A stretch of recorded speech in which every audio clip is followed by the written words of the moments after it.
अस्सलामुअलैकुम। जिस तरह मैं आपको पिछली वीडियोस में बता चुका हूँ कि ऑनलाइन सिस्टम आ चुका है और अब मैं आपको एक नई अपडेट देने वाला हूँ कि ऑनलाइन सिस्टम के थ्रू अब अपॉइंटमेंट्स भी आने लगी हैं। और सबसे अच्छी बात ये है कि मैंने उन भाई साहब को पकड़ लिया जिनकी अपॉइंटमेंट मतलब पाकिस्तान में ऑनलाइन सिस्टम के थ्रू उनकी पहली अपॉइंटमेंट है, यानी कि वो पहले बंदे थे जो एम्बेसी अपना इंटरव्यू देने गए थे ऑनलाइन अपॉइंटमेंट अप्लाई करके, ठीक है, वो ऑनलाइन सिस्टम सारा यूज़ करके। तो उन्होंने क्या अप्लाई किया था, क्या डॉक्यूमेंट दिए थे, कितना टाइम लगा उनकी अपॉइंटमेंट आने में, तो ये सारी चीज़ें हम अभी डिस्कस करेंगे। और हमारे साथ हैं जी रामिस भाई। अस्सलाम वालेकुम रामिस। वालेकुम सलाम। क्या हाल है? इंटरव्यू कैसा गया पहले ये बताओ। बस अच्छा हो गया। ये इस्लामाबाद ही आए थे, मैंने कहा भाई मैं भी इस्लामाबाद में हूँ। हमारा रिश्ता अभी का नहीं है कि अपॉइंटमेंट आई है तो मैंने मैसेज किया, बड़ा पुराना है, अभी हम डिस्कस करते हैं वो भी। बड़ी अच्छी चीज़ ये है कि चलो अल्हम्दुलिल्लाह अपॉइंटमेंट आ गई, इंटरव्यू भी हो गया। अभी हम इस्लामाबाद किधर फिर रहे हैं, I8 है ये टिमिल शिमिल यहाँ पे। कल ही मैं कराची का इवेंट अपना करके आया हूँ। रामिस मुझे लाहौर के इवेंट पे मिले थे, इंस्टा पे मैंने टैग मारा हुआ है, इन्होंने इवेंट ऑर्गेनाइजेशन में भी मेरी बड़ी हेल्प आउट की थी। तो खैर अब आज रामिस क्या डिस्कस करेंगे यार? आज हम डिस्कस करेंगे अपॉइंटमेंट का बारे में कि कैसे हुआ, कब हुआ हाँ। और हो गया बस। सही है, ठीक है जी। अभी हम जाते हैं अंदर क्योंकि बाहर शायद थोड़ा शोर हो, अंदर बैठ के आराम सुकून से हम बातें करते हैं। इंटरव्यू कल था आपका, क्या डेट थी? 24 फरवरी। 24 अभी आज 25 फेब है और 24 फेब को पहली मतलब अपॉइंटमेंट उन्होंने दी है। आजकल तो बड़ी डिमांड होगी यार आपकी कि भाई रामिस भाई क्या बताएं, हमें बताएं क्या करना है। डीएस भरे पड़े हैं, डीएम भरे पड़े, गालियाँ पड़ी हैं, रिप्लाई नहीं कर रहे हो तुम। बस कितना करूँ यार, थक गया मैं, लेकिन करूँगा भाई, परेशानी होना सब करूँगा। चले ये अब मुझे सोचो कितनी पड़ती होंगी। मैनेज करना बहुत मुश्किल हो जाता है यार कभी कभी, लेकिन चले हमारी कोशिश यही रहेगी कि जितनी क्यूरीज हैं हम इस वीडियो में ही कवर कर लें, लेकिन अगर नहीं होती तो आपने फिर कमेंट नीचे लाजमी कर देने हैं। मैं पर्सनली इंशाल्लाह बैठा हूँ आजकल और रिप्लाई करता हूँ मैं कमेंट्स के, ठीक है। चले हम टीम्स के अंदर जाते हैं, कुछ लेते हैं और फिर आगे बात करते हैं।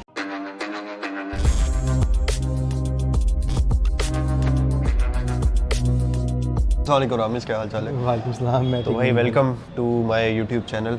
आप बात हमारी पहले हम बताते हैं कि कितना अरसा हो गया तकरीबन हम एक राब्ते में रहते हुए? साल, आई थिंक हाँ साल हमें हो गया, तकरीबन साल का टाइम पीरियड हो गया। अच्छा, इसमें बहुत सी चीज़ें अप एंड डाउन गई। रामिस की अपॉइंटमेंट को लेके काफ़ी डिलेज फेस किए। जो अपॉइंटमेंट का आप सबको पता है कि क्या सिलसिला चल रहा है, वो बड़ा मुश्किल हालात से गुजर के आया है रामिस। अब जब से ऑनलाइन सिस्टम आया है, बहुत से लोगों के सवाल हैं कि ऑनलाइन सिस्टम एक्चुअली किस तरह से काम कर रहा है, क्या मेन डॉक्यूमेंट है या क्या कंपलसरी डॉक्यूमेंट है जो लाजमी आपने अपलोड करने हैं, और अगर आप वो नहीं डॉक्यूमेंट जो उन्होंने मांगे हैं वो नहीं अपलोड करते तो उस पर आपको क्या चीज़ें फेस करना पड़ सकती हैं। ऑनलाइन सिस्टम जिस तरह मैं पहले वीडियोस में बताता आया हूँ, जर्मन जो काउंसलर पोर्टल है उन्होंने ये किया है कि स्टूडेंट्स की डॉक्यूमेंट्स की एवेल्यूएशन वो पहले ही कर लेते हैं और एवेल्यूएशन करने के बाद वो आपको एक लिंक भेजते हैं।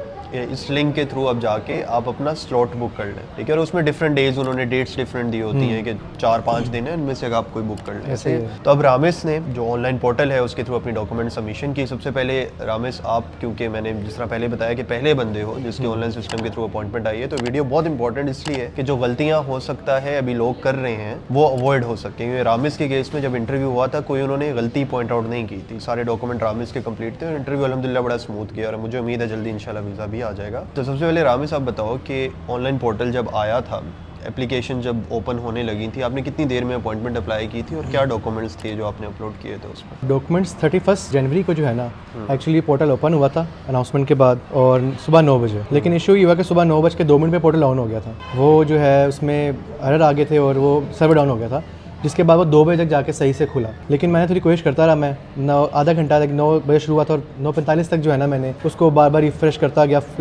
गया, तो एटलीस्ट 9:45 पे जाके मैंने सबमिशन कर दी अपनी। अच्छी बात ये थी कि मैंने डॉक्यूमेंट्स पहले अपलोड किए हुए थे, फॉर्म फिल किया था, मैंने सिर्फ सबमिट पे क्लिक करना था। तो जब मैंने सबमिट पे क्लिक करना था तो मेरे पास टाइम था कि मैं सिर्फ एक क्लिक करना है, लेकिन उसमें भी आधा घंटा लग गया बिकॉज सर्वर डाउन था। 9:40 में हो गया, उसके बाद 2 हफ्ते लगे मेरा ख्याल है। 13 फरवरी को मुझे रिस्पॉन्स आया एम्बेसी का कि आपके जो है डॉक्यूमेंट्स अप्रूव हो गए हैं, काइंडली अपनी अपॉइंटमेंट बुक कर लें। ऑप्शन उसी पोर्टल पे ही ऑप्शन आ जाता है, वहीं बटन आता है, आप उसको क्लिक करते हैं और उसके बाद वो एक विंडो पे लेके जाता है आपको। नहीं, वहाँ जाके कैप्चा जो हमारा पुराना कराची वाला सिस्टम है उसकी तरह का, और वो कैप्चा आपको फिल करना, तो उसके बाद आपकी स्लॉट्स आ जाती हैं। 24 फेब सबसे अर्लीस्ट थी मेरे पास, मैंने पहली स्लॉट बुक की और मेरी अपॉइंटमेंट कन्फर्मेशन ईमेल मुझे आधे घंटे बाद आ गई। तो बस उसके बाद तो फिर खुशी का ठिकाना नहीं था मेरी कि यार कैसे, मतलब इतनी जल्दी, अल्हम्दुलिल्लाह इतना वेट किया मैंने, ऑलमोस्ट आई थिंक साल से वेट कर रहा हूँ मैं, तो अल्लाह का शुक्र है कि हो गया, ये पेमेंट आ गई। ठीक है, आपने जब ये चीज़ें बताई, मैंडेटरी डॉक्यूमेंट्स मैंने पूछा था कौन कौन से उन्होंने पोर्टल पे आपसे रिक्वायर किए हुए थे, आपने कौन सा अपलोड किया? अच्छा, मैंडेटरी का बड़ा सीन बना हुआ है कि जो पोर्टल पे शो हो रहा है ना, वो वहाँ पे ऑप्शनल भी लिखे हुए हैं और मैंडेटरी भी लिखे हुए हैं, तो उसमें कंफ्यूज नहीं होना आप लोगों ने। आपने मेक श्योर करना है कि वेबसाइट जो study.visa वाली वेबसाइट है, जो जहाँ इन्फॉर्मेशन आती है, उस पर कुछ उन्होंने डॉक्यूमेंट्स शो किए हुए हैं। वहाँ जो वो डॉक्यूमेंट्स हैं, वो डॉक्यूमेंट्स आपने लाजमी अपलोड करने हैं, चाहे वो पोर्टल पे एडिशनल हैं या मैंडेटरी हैं, वो कुछ भी हो, लेकिन आपने लाजमी अपलोड करने हैं।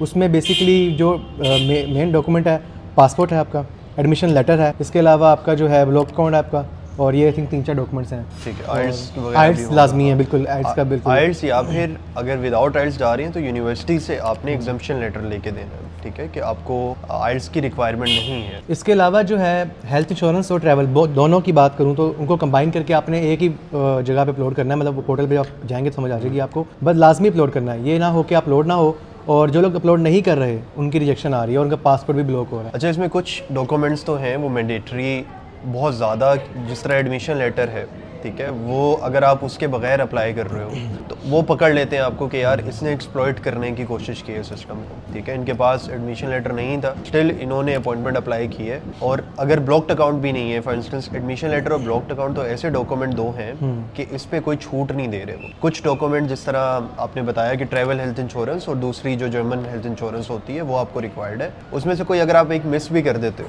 ठीक है, तो वो आपको ब्लॉक नहीं करेंगे। वो कहेंगे ठीक है यार, ये आप हमने रिव्यू कर लिया, आपकी ये डॉक्यूमेंट मिसिंग था, आप अपलोड कर दें। लेकिन वो डॉक्यूमेंट जिसके बगैर अपॉइंटमेंट अप्लाई करने की कोई तुक नहीं बन रही, आपने वो भी विदाउट अपलोड किया, आपने अपॉइंटमेंट अप्लाई कर दी, तब क्या होता है, बहुत से स्टूडेंट हैं उन्हें ये इशू आने लग गया है कि उनसे कहा जा रहा है कि आपने जो आपका जो ब्लॉक्ड अकाउंट आपकी मिसिंग थी या फिर आपका एडमिशन लेटर मिसिंग था इस पोर्टल पे और आपने एप्लीकेशन सबमिट की थी, तो ये एप्लीकेशन हम आपकी फॉरवर्ड नहीं कर सकते, ठीक है। उसमें वो एरर दे देते हैं या फिर डिस्कार्ड करने का कहते हैं कि यार वैसे डिस्कार्ड होगी, या फॉरवर्ड नहीं करते वो एप्लीकेशन। अब क्या होता है कि वो बच्चा कहता है कि चलो मैं डिस्कार्ड कर देता हूँ एप्लीकेशन, और डिस्कार्ड करके दोबारा से अप्लाई करने की मैं ट्राई करता हूँ। अब जब वो दोबारा ये काम करता है, उसमें जब वो अपना पासपोर्ट नंबर डालता है, अब चाहे उसके पास ब्लॉक्ड अकाउंट आ गया हो या नहीं आया हो, एट द टाइम जब उसने किया था तब ये चीज़ नहीं थी, लेकिन अब उसके पास फॉर इंस्टेंस एडमिशन या ब्लॉक्ड अकाउंट आ गया, वो कहते हैं चलो मेरे पास अब आ गया, मैं दोबारा एप्लीकेशन डाल देता हूँ। उसमें ये इशू आ रहा है कि जब आप वो करते हो, एप्लीकेशन स्टार्ट करते हो,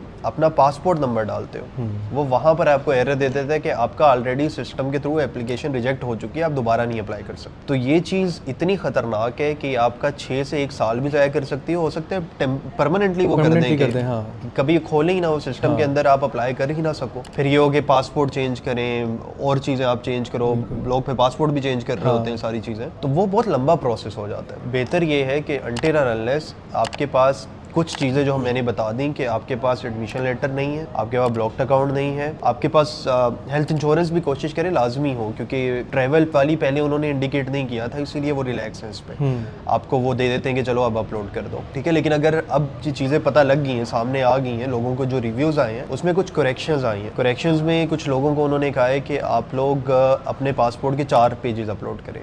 अब ये कॉमन इन्फॉर्मेशन नहीं थी, ज़्यादातर लोगों ने 2 ही अपलोड किए थे, तो ये वो है जो सिंपल करेक्शन है, आपने करके उन्हें दोबारा भेज सकते हैं, तो वो अब आप करेंगे तो आपकी एप्लीकेशन एक्सेप्ट हो जाएंगी।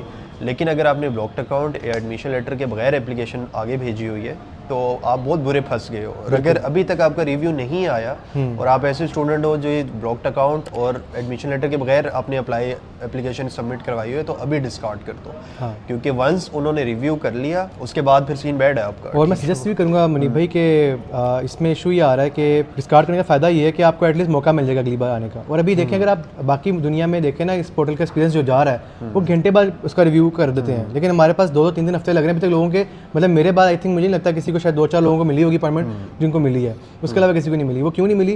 बिकॉज हमारे पास फॉल्स एप्लीकेशन बहुत ज़्यादा है, एम्बेसी के पास बहुत ज़्यादा एप्लीकेशन आई हैं जो कि फॉल्स हैं, वो नहीं कभी रिजेक्ट करी जा रहे हैं, आहिस्ता रिजेक्ट कर रहे हैं। तो मैं ये रिक्वेस्ट करूँगा आप सब लोगों से कि प्लीज़ डॉक्यूमेंट एक मेक श्योर करें कि पूरे हैं, बेशक एक दिन एक्स्ट्रा ले लें, लेकिन मेक श्योर करें कि पूरे हैं, देन आप उस पर सबमिट पर क्लिक करें आप। हाँ, क्योंकि अगर आप जल्दी करोगे ना, अब वो वाला सिस्टम नहीं रहा कि जो जल्दी आएगा उसको मिल जाएगी अपॉइंटमेंट, वो आपके डॉक्यूमेंट नहीं है तो अपॉइंटमेंट तो नहीं मिलेगी। दूसरा ये जो चीज़ रामिस से मेंशन की है कि कुछ कंट्रीज़ में विद इन अ आवर वो रिप्लाई कर देते हैं। कनाडा से एक स्टूडेंट है, उन्होंने अप्लाई किया था, 2 घंटे बाद उन्हें वैल्यूएशन रिपोर्ट आ गई। ऐसा ही है। अब हमारे टाइम ज़्यादा इसीलिए लग रहा है कि हमने उल्टी सीधी एप्लीकेशंस डाली हैं। ओबियसली एम्बेसी को तो रिव्यू करने में टाइम लगेगा उन एप्लीकेशंस को, और वो उसी स्पीड से कर रहे हैं, लेकिन अपॉइंटमेंट कम इसलिए आ रही है कि एप्लीकेशन पूरी नहीं है स्टूडेंट्स की। बिल्कुल ऐसे ही तो है। वो या डिस्कार्ड करे जा रहे हैं या फिर एडिशनल डॉक्यूमेंट्स की रिक्वायरमेंट कर रहे हैं। मैं कहता था रामी से, वही मेरी बात हो रही थी कि पहले मैं सिस्टम को ब्लेम करता होता था कि यार जर्मन एम्बेसी की तरफ से बहुत बुरा स्टेप है कि वो कुछ रिक्वायर नहीं कर रहे, विदाउट डॉक्यूमेंट्स आपको अपॉइंटमेंट्स दे रहे हैं। अब तो जर्मन एम्बेसी को हमारा आई डोंट थिंक ब्लेम करना इतना नहीं बनता बनता है। अब अगर आप लेट हो रहे हो या फिर अपॉइंटमेंट्स नहीं आ रही हैं, तो ज़्यादा स्टूडेंट की गलती की वजह से नहीं आ रही हैं कि वो विदाउट सारी चीज़ें पढ़े, डॉक्यूमेंट प्रिपेयर किए, अप्लाई करता जा रहा है। उससे टाइम दूसरों का भी वेस्ट हो रहा है, उसका खुद का तो ज़्यादा नुकसान हो रहा है कि वो एक साल तक फंस जाएगा, हो सकता है परमानेंटली फंस जाए। और एक और चीज़ मेंशन मैं कर दूँ, मनीष भाई सॉरी बात काट रहा जी, हूँ, कि अपॉइंटमेंट्स बहुत ज़्यादा है। पोर्टल पर मैं जब गया था बुक करने के लिए, वहाँ से 24 तारीख से लेकर 19 मार्च तक की जो है ना अपॉइंटमेंट्स खाली पड़ी थी। और स्टिल 24 को मैंने चेक किया, स्टिल 24 में भी सिर्फ 3 स्लॉट्स बुक हुई थी, मेरे बाद 2 लोग और थे, उनके अलावा पूरी दिन खाली ज़ाया हुआ है। क्यों हुआ है? क्योंकि फॉल्स एप्लीकेशन बहुत ज़्यादा था। तो ये एक बहुत मेजर पॉइंट है। और ये डिजर्विंग जो स्टूडेंट थे उन्हें बेचारों को फेस करना पड़े, जिन्होंने सारी एप्लीकेशन अपनी डाली हुई थी। ऐसा ही है। अगर उनके भी रिव्यूज आ जाते, उन्हें भी अपॉइंटमेंट वो वाले स्लॉट इशू हो जाते वो वाले। हाँ।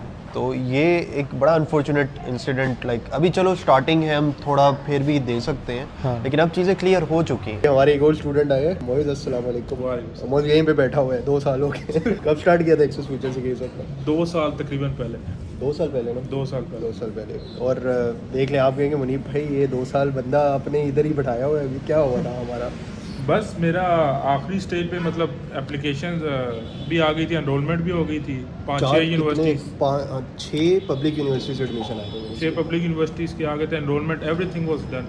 बस एंड पे वीज़ा में इंटरव्यू में थोड़ा सा मसला होया था, वो भी मुनीब भाई ने बताया कि ज़रा स्ट्रीमलाइन हो गया, तो उम्मीद है ये अभी उसी की वीडियो, ये रामेश भैया ना हमारे, ये उन्हीं की हम वीडियो बना रहे हैं। देख चैनल फॉलो कर रहे चैनल फॉलो कर। ये वाली वीडियो देख लेना, कोई और देखो ना देखो, ये देख लेना, इससे बहुत चीज़ें क्लियर हो जाएंगी। ठीक है, तो ये अनफॉर्चुनेटली अभी जिस तरह मैं बताया, मोइज़ का सब एडमिशन आया पड़ा था, एनरोलमेंट हुई पड़ी थी, सब चीज़ें हो गई थी, और ये वो बंदे थे जो 1 या 2 नंबर से रह गए थे अपॉइंटमेंट आते आते, जब उन्होंने कैंसिल आउट की थी। इनका इतना क्लोज था। अभी हम बैठे हुए थे, रैंडमली मिले हैं मुझे मोइज़ भाई, कहते हैं आप मुनीब भाई हैं। मैं तो कहा पहले तो चुपेट कराएगा कि 2 साल से मुझे ख्वार किया था। नहीं ऐसा नहीं था कि भाई आप मेरे से बिल्कुल आउट ऑफ टच था। मैं HR से भी इन टच था आपकी, और आपसे भी इन टच था, लेकिन आपने मुझे हैंग आउट टू ड्राई नहीं भेजा किया था। लेकिन अच्छा एक्सपीरियंस, अच्छा एक्सपीरियंस।